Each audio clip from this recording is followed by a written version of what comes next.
নমস্কার বন্ধুরা, বর্তমান খবর ইউটিউব চ্যানেলে আপনাদের সবাইকে পুনরায় অনেক অনেক স্বাগত। তো বন্ধুরা, আবারও কিন্তু বঙ্গের আবহাওয়ার আপডেটে পরিবর্তন। এই মুহূর্তে যে আপডেট পাওয়া যাচ্ছে উইন্ডিতে, তাতে কিন্তু দেখা যাচ্ছে যে দুটি ঘূর্ণিঝড়ে কিন্তু শক্তি হারিয়েছে এবং এটি কিন্তু বর্তমানে দেখা যাচ্ছে একটি কিন্তু অতি গভীর নিম্নচাপ এবং অপরটি কিন্তু কিছুটা হলেও ঘূর্ণিঝড়ে থাকতে পারে। তবে আমাদের ভারতীয় মৌসুম ভবন ও আমাদের বিশ্ব আবহাওয়া সংস্থা কিন্তু বলছে ঘূর্ণিঝড় সৃষ্টি হওয়ার সম্ভাবনা কিন্তু হাই থাকছে এবং বঙ্গোপসাগরে যেটা কিন্তু গতকাল হালকা সম্ভাবনা ছিল, সেটা কিন্তু এখন মাঝারি ধরনের সম্ভাবনায় দাঁড়িয়েছে। তো কি বলছে সেটা আমরা দেখাবো। এবং এরই সাথে আজ কিন্তু আমাদের দক্ষিণবঙ্গে থাকছে কমলা সতর্কতা। কিছু জেলার ওপর থাকবে ভারী বৃষ্টির জন্য, যেটা কিন্তু 7 থেকে 11 সেন্টিমিটার অবধি হতে পারে। নিচু জায়গায় জল জমার আশঙ্কা থাকবে। কোন কোন জেলায় থাকবে ভারী বৃষ্টি তা কিন্তু দেখাবো। তাই বিস্তারিত জানতে হলে এবং আবহাওয়া সম্পর্কিত সঠিক আপডেটটি পেতে হলে ভিডিওটি অবশ্যই শুরু থেকে শেষ অবধি দেখবেন এবং ভালো লেগে থাকলে একটি লাইক করবেন। আর আমাদের ভিডিওটির নিচে একটি লাল রঙের সাবস্ক্রাইব বাটন আছে, সেটিকে টিপে তার পাশে থাকা বেল আইকনটিকে অল অপশানে দিয়ে আমাদের সাথে থাকবেন। এবং আপনারা বর্তমানে ভিডিওটি কোন জেলা বা জায়গা থেকে দেখছেন, সেখানকার আবহাওয়ার পরিস্থিতি কেমন আছে তা কিন্তু অবশ্যই কমেন্ট বক্সে কমেন্ট করে জানাতে ভুলবেন না। তো চলুন বন্ধুরা, আমরা ভিডিওটিকে শুরু করব। তবে তার আগে দেখে নেব আমাদের ভারতীয় মৌসুম ভবন ও আলিপুর আবহাওয়া দপ্তর কী বলছে। তো বন্ধুরা, আমরা চলে এসেছি বিশ্ব আবহাওয়া সংস্থার আপডেট। এখানে কিন্তু দেখা যাচ্ছে যে আগামী এক সপ্তাহের মধ্যে কিন্তু আমাদের বঙ্গোপসাগরের ওপর একটি ঘূর্ণাবর্ত সৃষ্টি হওয়ার সম্ভাবনা রয়েছে, যেটি কিন্তু আস্তে আস্তে ঘূর্ণিঝড়ের সৃষ্টির যেই সম্ভাবনা রয়েছে, প্রবাবিলিটি রয়েছে, তার ক্ষেত্রে কিন্তু দেখা যাচ্ছে যে মাঝারি ধরনের সম্ভাবনা কিন্তু এবার লক্ষ্য করা যাচ্ছে। অর্থাৎ আগামী 7 দিনের মধ্যে কিন্তু ঘূর্ণিঝড় সৃষ্টি হওয়ার যে সম্ভাবনাটা, সেটা কিন্তু মাঝারি ধরনের রয়েছে। তবে উইন্ডির আপডেটে কিন্তু দেখা যাচ্ছে যে শক্তি হারিয়ে ফেলছে। কি পরিবর্তন থাকছে সেটা কিন্তু আস্তে আস্তে আমরা পাবো পুরোপুরি। কারণ ঘূর্ণিঝড় সৃষ্টি হওয়ার সম্ভাবনাটা কিন্তু খুবই কম। কারণ যখনই দক্ষিণ পশ্চিম মৌসুমী বায়ু কোনো সাগরের ওপর প্রবেশ করে, তখন কিন্তু সেখানকার টেম্পারেচারের ওপর টেম্পারেচার কিন্তু অনেকটা নেমে আসে, যার জেরে কিন্তু ঘূর্ণিঝড় সৃষ্টি হওয়ার সম্ভাবনা যদিও থাকে, সেটা কিন্তু আস্তে আস্তে কমে যায়। তবে এখানে কিন্তু এখনও অবধি আমাদের আবহাওয়া দপ্তর কিন্তু বলছে যে সৃষ্টি হওয়ার একটা সম্ভাবনা রয়েছে, মাঝারি ধরনের সম্ভাবনা, যেটা কিন্তু বঙ্গোপসাগরের ওপর রয়েছে। এবং আরব সাগরের ওপর যেই সম্ভাবনাটি রয়েছে, সেটা কিন্তু এখনও আগামী 7 দিনের মধ্যে হাই রয়েছে। অর্থাৎ একটা তীব্র সম্ভাবনা রয়েছে কিন্তু, যার জেরে কিন্তু একটি ঘূর্ণিঝড় সৃষ্টি হওয়ার সম্ভাবনা রয়েছে, এমনই কিন্তু বলা হচ্ছে। তবে আমাদের নজর রাখতে হবে প্রতিনিয়ত কি আপডেট দিচ্ছে। যদি কোনো পরিবর্তন আসে তা তো প্রতিনিয়ত আমরা যেমনভাবে তুলে ধরি, তাই তেমনভাবে তুলে ধরবো। এবং আর কিন্তু তেমন কিছু বলা হয়নি। চলে আসবো আমরা মৌসুম ভবনের আপডেটে, দেখে নেবো কি বলা হয়েছে। তো বন্ধুরা, আমরা চলে এসেছি মৌসুম ভবনের আপডেটে। এখানে প্রকাশিত আপডেটে কিন্তু দেখা যাচ্ছে আমাদের দক্ষিণ ভারতবর্ষে বৃষ্টি থাকবে, যেটা কিন্তু 23 থেকে 28 তারিখ থাকার সম্ভাবনা রয়েছে। এবং বজ্রঝড় বৃষ্টি, বজ্রপাত এবং তার সাথে কিন্তু মাঝারি ধরনের বৃষ্টি, হালকা বৃষ্টি থাকবে, যেটা কিন্তু আমাদের দক্ষিণ ভারতবর্ষের বিভিন্ন জায়গাগুলির মধ্যে থাকবে। এবং কিছু কিছু জায়গায় কিন্তু ভারী বৃষ্টিও থাকবে, যার জেরে কিন্তু কমলা সতর্কতা ও লাল সতর্কতা থাকতে পারে। এবং এপাশে কিন্তু আমাদের পশ্চিম ভারতবর্ষে বৃষ্টি থাকবে, যেটা কিন্তু আগামী এক সপ্তাহ থাকার সম্ভাবনা রয়েছে। এবং ক্রমশ আমাদের উত্তর পূর্ব ভারতবর্ষেও কিন্তু আগামী এক সপ্তাহ বৃষ্টি থাকতে পারে, যেটা কিন্তু বর্তমানে বলা হয়েছে। কিছু জায়গায় কিন্তু ভারী বৃষ্টি থাকার সম্ভাবনা রয়েছে আসাম, মেঘালয়ের এবং নাগাল্যান্ড, মণিপুর, মিজোরাম, ত্রিপুরাতেও কিন্তু ভারী বৃষ্টি থাকবে 23 থেকে 26 তারিখ অবধি। এবং আসাম, মেঘালয়তে 23 থেকে 27 তারিখ থাকবে। এবং আমাদের পূর্ব ভারতবর্ষে কিন্তু ভারী বৃষ্টি থাকবে। এবং তার সাথে কিন্তু আমাদের পূর্ব ভারতবর্ষের বিভিন্ন জায়গায়, যেমন ওড়িশা, ঝাড়খণ্ড, বিহার এবং তার সাথে আমাদের পশ্চিমবঙ্গ এবং সিকিম এবং আন্দামান নিকোবর দ্বীপপুঞ্জে প্রতিটা জায়গাতে কিন্তু বৃষ্টি থাকার সম্ভাবনা রয়েছে। এখানে কিন্তু বলা হয়েছে বিচ্ছিন্নভাবে ভারী বৃষ্টি থাকবে ঝাড়খণ্ডে, আমাদের দক্ষিণবঙ্গে, ছত্তিশগড়ে 23 তারিখ অর্থাৎ আজ, এবং আন্দামান নিকোবর দ্বীপপুঞ্জে 23 থেকে 26 তারিখ, বিদর্ভতে থাকবে 24 তারিখ, ওড়িশাতে থাকবে 27 ও 28 তারিখ, যেটা কিন্তু বর্তমানে বলা হয়েছে। এবং এপাশে কিন্তু আমাদের উত্তর পশ্চিম ভারতবর্ষের ক্ষেত্রে বলা হয়েছে বৃষ্টি থাকবে আগামী এক সপ্তাহ, যেটা কিন্তু লাদাখ, গিলগিত, বালতিস্তান, মুজফ্ফরবাদ, পাঞ্জাব, আরও বিভিন্ন যেসব জায়গা রয়েছে, উত্তরাখণ্ড, সেসব জায়গাগুলিতে কিন্তু বজ্রঝড়ের সাথে বৃষ্টি থাকার সম্ভাবনা রয়েছে। এবং এখানে কিন্তু তাপমাত্রা এবার কমার সম্ভাবনা রয়েছে, যেহেতু বৃষ্টি হবে, তার ফলে কিন্তু তাপমাত্রা নামতে পারে প্রতিটা জায়গাতেই, যেটা কিন্তু বলা হয়েছে। এবং ক্রমশ যদি আমরা সতর্কতা দেখি, তাহলে কিন্তু আজ সতর্কতা থাকছে আমাদের দক্ষিণবঙ্গে ভারী বৃষ্টির, যার জন্য কিন্তু হলুদ সতর্কতা এপাশে মৌসুম ভবন জারি করছে। অপরদিকে কিন্তু কিছু জেলার ক্ষেত্রে কিন্তু কমলা সতর্কতা থাকছে, যেটা কিন্তু আমাদের আলিপুর জারি করেছে। এবং এপাশে কিন্তু আমরা ঝাড়খণ্ডের উপর দেখতে পাচ্ছি ভারী বৃষ্টি থাকছে। বিহার ও ওড়িশার ওপর কিন্তু বজ্রঝড়ের জন্য কমলা সতর্কতা থাকবে। এপাশে আমাদের উত্তর পূর্ব ভারতবর্ষে আজ কিন্তু ভারী বৃষ্টি থাকবে। এবং ক্রমশ যদি আমরা দেখি এপাশে 24 তারিখের দিকে, তাহলে কিন্তু আগামীকালের দিকে দেখা যাচ্ছে যে আমাদের বিহার, ওড়িশা, ঝাড়খণ্ড এবং এপাশে কিন্তু যদি দেখি আমাদের পশ্চিমবঙ্গের ওপর কিন্তু বজ্রঝড়ের জন্য হলুদ সতর্কতা থাকবে এবং এপাশে কিন্তু আমাদের উত্তর পূর্ব ভারতবর্ষে ভারী বৃষ্টি থাকবে। এবং তারপরে যদি আমরা দেখি 25 তারিখের দিকে উত্তর পূর্ব ভারতবর্ষে কিন্তু ভারী বৃষ্টি থাকছে, যেটা কিন্তু আমরা বর্তমানে পাচ্ছি। এবং তারপরে কিন্তু আমরা এপাশে লক্ষ্য করতে পারছি যে 26 তারিখের দিকে কিন্তু এপাশে বিহার, ঝাড়খণ্ড ও আমাদের উত্তরবঙ্গ থেকে কিন্তু বৃষ্টি সরে গেছে এবং ক্রমশ কিন্তু আস্তে আস্তে দেখা যাচ্ছে যে কোনো সতর্কতা কিন্তু নেই। এবং দক্ষিণবঙ্গের দিকে কিন্তু বজ্রঝড়ের জন্য সতর্কতা থাকছে এবং তারপরে 27 তারিখ থেকে কিন্তু নিউট্রাল ওয়েদার থাকছে। তবে এই আপডেটটা কিন্তু পরিবর্তন ঘটবে, কারণ বৃষ্টি কিন্তু এখন কন্টিনিউয়াসলি হওয়ার সম্ভাবনা রয়েছে এবং 28 তারিখ থেকে কিন্তু আবারও বৃষ্টি বাড়ার সম্ভাবনা রয়েছে, যেটা আমরা বর্তমানে পাচ্ছি। এবং ক্রমশ কিন্তু যদি দেখি এখানে দেখা যাচ্ছে 28 তারিখ ভারী বৃষ্টি থাকছে আমাদের দক্ষিণবঙ্গের ওপর এবং উত্তরবঙ্গের ওপর কী পরিস্থিতি থাকছে সেটা কিন্তু আমরা আলিপুরের আপডেটে দেখব। চলে আসবো আলিপুরের আপডেটে, দেখে নেবো কী বলা হয়েছে। আপডেটে এখানে প্রকাশিত আপডেটে কিন্তু দেখা যাচ্ছে যে ভারী বৃষ্টি থাকতে পারে, হালকা থেকে মাঝারি ধরনের প্রতিটা জেলার মধ্যেই থাকার সম্ভাবনা রয়েছে, যেটা কিন্তু আমরা বর্তমানে পাচ্ছি। এবং সতর্কতা যদি আমরা দেখি তাহলে কিন্তু দেখা যাচ্ছে এপাশে কিন্তু হুগলির ওপর সতর্কতা থাকছে 50 থেকে 60 কিলোমিটার বেগে ঝোড়ো হওয়া এবং 7 থেকে 11 সেন্টিমিটার বৃষ্টি কিন্তু থাকতে পারে আজ, যেটা কিন্তু বর্তমানে পাওয়া যাচ্ছে। এবং এপাশে কিন্তু যদি আমরা দেখি তাহলে কিন্তু দেখা যাচ্ছে এপাশে কিন্তু পূর্ব মেদিনীপুর, পশ্চিম মেদিনীপুর এবং তার সাথে ঝাড়গ্রামের ওপর কিন্তু 50 থেকে 60 কিলোমিটার বেগে ঝোড়ো হাওয়া থাকতে পারে এবং যার জন্য কিন্তু কমলা সতর্কতা থাকছে এবং বাদবাকি জায়গাগুলিতে কিন্তু হলুদ সতর্কতা থাকছে।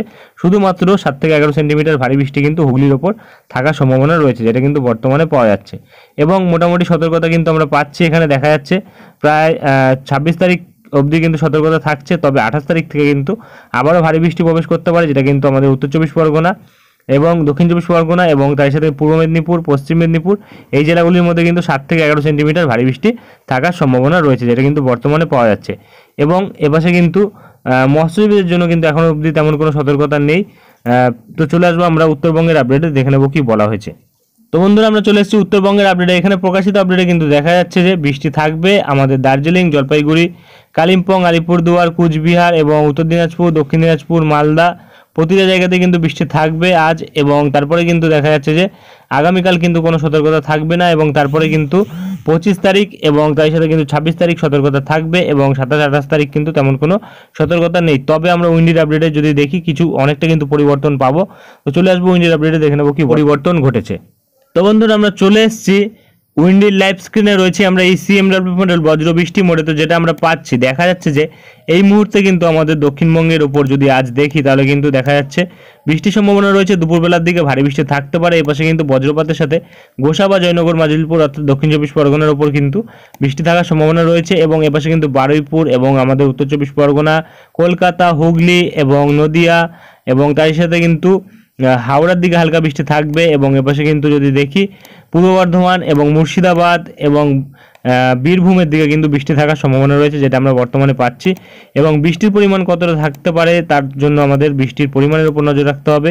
তো আমরা বৃষ্টির পরিমাণের উপর যদি দেখি তাহলে কিন্তু দেখা যাচ্ছে যে আগামী 12 ঘন্টার মধ্যে আমাদের দক্ষিণবঙ্গের ওপর বৃষ্টি থাকবে সবথেকে বেশি। এপাশে কিন্তু দেখা যাচ্ছে যেটা কিন্তু গোসাবার ওপর, কুমিরমারির ওপর এবং এপাশে কিন্তু জয়নগর এবং কিয়াতলা এইসব জায়গাগুলিতে কিন্তু প্রায় 14 থেকে 15 মিলিমিটার বৃষ্টি থাকতে পারে এবং অন্যান্য জায়গাগুলিতে কিন্তু 1 থেকে 2 মিলিমিটার তেমন কোনো ভারী বৃষ্টি নেই এবং অপর জায়গাগুলিতে কিন্তু দেখা যাচ্ছে যে একদমই হালকা বৃষ্টি অথবা 0 মিলিমিটার অর্থাৎ বৃষ্টির সম্ভাবনা কিন্তু তেমনভাবে নেই। এবং ক্রমশ বজ্রঝড়ের সম্ভাবনা কিন্তু কিছু কিছু জায়গায় থাকতে পারে। তবে যদি আমরা আগামীকাল দেখি 24 তারিখ কতটা পরিমাণে বৃষ্টি থাকতে পারে তাহলে কিন্তু দেখা যাচ্ছে এপাশে কিন্তু আমাদের দক্ষিণ 24 পরগনা, সুন্দরবনের ওপর কিন্তু বৃষ্টি থাকছে মোটামুটি 20 মিলিমিটার এবং তারপরে কিন্তু এপাশে উত্তর 24 পরগনা এবং হুগলি, নদিয়া এইসব জায়গাগুলিতে কিন্তু হালকা বৃষ্টি থাকছে 5 থেকে 6 মিলিমিটার। পূর্ব বর্ধমানের দিকে বৃষ্টি থাকছে মোটামুটি 12 মিলিমিটার এবং এপাশে কিন্তু যদি আমরা দেখি পশ্চিম বর্ধমানের দিকে বৃষ্টি থাকছে 7 মিলিমিটার এবং এপাশে কিন্তু খড়গপুর এবং মেদিনীপুর, দীঘা, কন্টাই সাইডে কিন্তু বৃষ্টি দেখা যাচ্ছে 10 থেকে 8 মিলিমিটার কিন্তু থাকতে পারে। এবং 25 তারিখের দিকে বৃষ্টির পরিমাণ কিন্তু আমরা দেখতে পাচ্ছি এপাশে আমাদের দক্ষিণ চব্বিশ পরগনার ওপর গঙ্গাসাগর এবং নামখানা, হলদিবাড়ি এই সাইডটাতে কিন্তু দেখা যাচ্ছে মোটামুটি 20 মিলিমিটার বৃষ্টি থাকবে। কলকাতার দিকে একটু বৃষ্টি থাকবে 10 মিলিমিটার মতো। উত্তর চব্বিশ পরগনার ওপর কিন্তু তেমন কোনো বৃষ্টি নেই, বনগাঁ সাইডে একটু বৃষ্টি হলেও হতে পারে, এবং এপাশে কিন্তু হুগলির সাইডেও তেমন কোনো ভারী বৃষ্টি নেই, এবং এপাশে কিন্তু বর্ধমান, আরামবাগের দিকে বৃষ্টি থাকছে প্রায় 12 মিলিমিটার, এবং পূর্ব বর্ধমানের দিকে কিন্তু দেখা যাচ্ছে 14-15 মিলিমিটার থাকছে বৃষ্টি, এবং মুর্শিদাবাদের দিকে বৃষ্টি থাকছে প্রায় 12-13 মিলিমিটার। এবং ক্রমশ যদি আমরা 26 তারিখের দিকে দেখি তাহলে কিন্তু দেখা যাচ্ছে যে 26 তারিখের দিকে বৃষ্টি থাকছে আমাদের কলকাতা ও তার আশেপাশে, কিন্তু দেখা যাচ্ছে যে বৃষ্টি থাকছে মোটামুটি 10 মিলিমিটার, অর্থাৎ প্রতিদিনই কিন্তু বৃষ্টি হওয়ার সম্ভাবনা রয়েছে। দক্ষিণ চব্বিশ পরগনার উপরও বৃষ্টি থাকতে পারে, মেদিনীপুরের ওপর বৃষ্টি থাকতে পারে, এবং উত্তর চব্বিশ পরগনা, নদিয়া, হুগলি এবং তার সাথে হাওড়ার দিকেও বৃষ্টি থাকতে পারে, মেদিনীপুর সাইডেও বৃষ্টি থাকবে, এবং এপাশে কিন্তু মুর্শিদাবাদের দিকে একটু বৃষ্টির পরিমাণ বেশি থাকবে। এবং 27 তারিখের দিকে যদি দেখি, 27 তারিখের দিকে বৃষ্টি কিন্তু থাকছে এপাশে মেদিনীপুর সাইড, হাওড়া, এবং এপাশে কিন্তু যদি দেখি আমরা ঝাড়গ্রামের দিকে বৃষ্টি থাকছে, এবং অন্যান্য জায়গাগুলিতে কিন্তু তেমন কোনো ভারী বৃষ্টি নেই। এপাশে মুর্শিদাবাদের দিকে কিন্তু তখনও ভারী বৃষ্টি থাকছে 27 তারিখের দিকে। এবং যদি আমরা 28 তারিখ থেকে পরের 4 দিন দেখি তাহলে কিন্তু দেখা যাচ্ছে মোটামুটি আমাদের দক্ষিণ চব্বিশ পরগনা এবং তার সাথে কিন্তু কলকাতা, কোলাঘাট এবং খড়গপুর এইসব জায়গাগুলিতে কিন্তু মোটামুটি 90 থেকে 100 মিলিমিটার অবধি বৃষ্টি থাকতে পারে। উত্তর চব্বিশ পরগনা, হুগলি এবং পাশে নদিয়ার দিকে কিন্তু 70 থেকে 80 মিলিমিটার বৃষ্টি থাকবে। পূর্ব বর্ধমানের দিকে বৃষ্টি থাকবে 70 মিলিমিটার, এবং মুর্শিদাবাদের দিকে বৃষ্টি থাকবে 80-85 মিলিমিটার। এবং এপাশে কিন্তু যদি আমরা দেখি পুরুলিয়া, বাঁকুড়া এই সাইডে বৃষ্টি থাকবে কিন্তু প্রায় 60 মিলিমিটারের কাছাকাছি।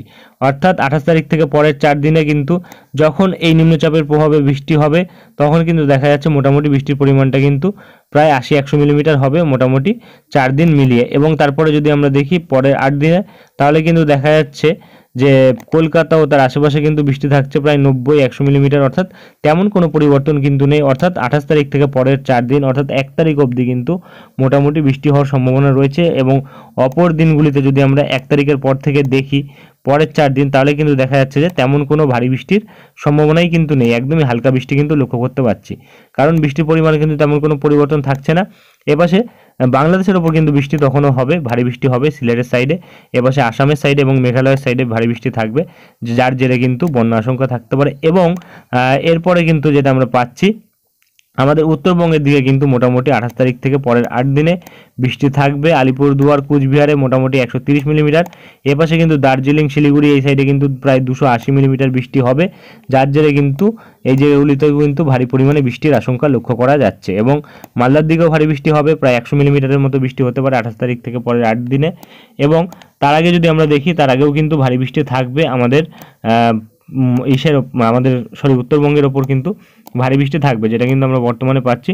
মোটামুটি আজও কিন্তু কিছু জায়গায় ভারী বৃষ্টি থাকবে, এবং আগামীকাল থেকে যদি আমরা দেখি আস্তে আস্তে কিন্তু দেখতে পাচ্ছি উত্তরবঙ্গে কিন্তু বৃষ্টির পরিমাণ বাড়ছে, যত এগিয়ে যাচ্ছে আস্তে আস্তে কিন্তু দেখা যাচ্ছে উত্তরবঙ্গে বৃষ্টির পরিমাণ বাড়ছে। সবথেকে ভারী বৃষ্টি কিন্তু দার্জিলিং, কার্শিয়াংয়ের সাইডে হওয়ার সম্ভাবনা রয়েছে, প্রায় 600 মিলিমিটারের ওপর কিন্তু বৃষ্টি হতে পারে। তো বর্তমানে যে ঘূর্ণিঝড় দুটি রয়েছে সেই এখন কিন্তু ঘূর্ণিঝড় বলা চলে না, কারণ কিন্তু শক্তি হারিয়ে ফেলছে, এবং মোটামুটি কিন্তু আমরা দেখতে পাচ্ছি এটি কিন্তু সমুদ্রের ওপরে কিন্তু প্রভাব রয়েছে সর্বোচ্চ, কিন্তু যেটা দেখা যাচ্ছে গাস্টিং, এবং অন্যান্য জায়গাগুলিতে কিন্তু গাস্টিংয়ের একদমই কম, প্রায় 30 থেকে 40 কিলোমিটার বেগে গাস্টিং, অর্থাৎ অতি গভীর নিম্নচাপ রূপেই কিন্তু আছড়ে পড়ার আশঙ্কা এবার কিন্তু তীব্র রয়েছে, যেটা আমরা বর্তমানে পাচ্ছি। এবং সমস্ত বায়ুর ঝাপটা কিন্তু এবার লক্ষ্য করা যাচ্ছে ম্যাক্সিমামটাই কিন্তু বাংলাদেশ ও মায়ানমারের ওপর থাকছে।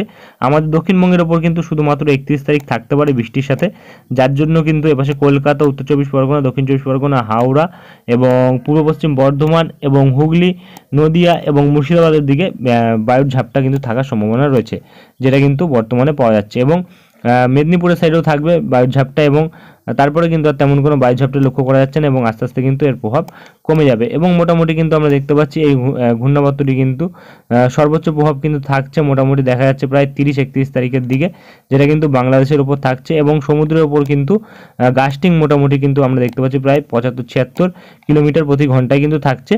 এবং যার জন্য কিন্তু আমাদের দক্ষিণবঙ্গের উপকূলবর্তী অঞ্চল, তার সাথে কিন্তু এপাশে ওড়িশার উপকূলবর্তী অঞ্চল, তার সাথে কিন্তু অন্ধ্রপ্রদেশের উপকূলবর্তী অঞ্চল, প্রতিটা জায়গাতে কিন্তু মৎস্যজীবীদের জন্য সতর্কতা জারি থাকতে পারে, যেটা কিন্তু বিশেষ করে আমরা দেখতে পাচ্ছি প্রায় কিন্তু 27-28 তারিখ থেকে কিন্তু থাকার সম্ভাবনা রয়েছে। এবং অপরদিকে এপাশে কিন্তু যে ঘূর্ণিঝড়টি সৃষ্টির সম্ভাবনা ছিল সেটি কিন্তু ক্রমশ শক্তি হারিয়েছে এবং এটিও কিন্তু মোটামুটি একেবারে উপকূলের কাছ থেকে সৃষ্টি হয়ে উপকূলে কিন্তু বৃষ্টিপাত ঘটাতে থাকবে, যার জেরে কিন্তু এইসব উপকূলবর্তী অঞ্চলগুলিতে ভারী পরিমাণে বন্যার আশঙ্কা লক্ষ্য করা যেতে পারে।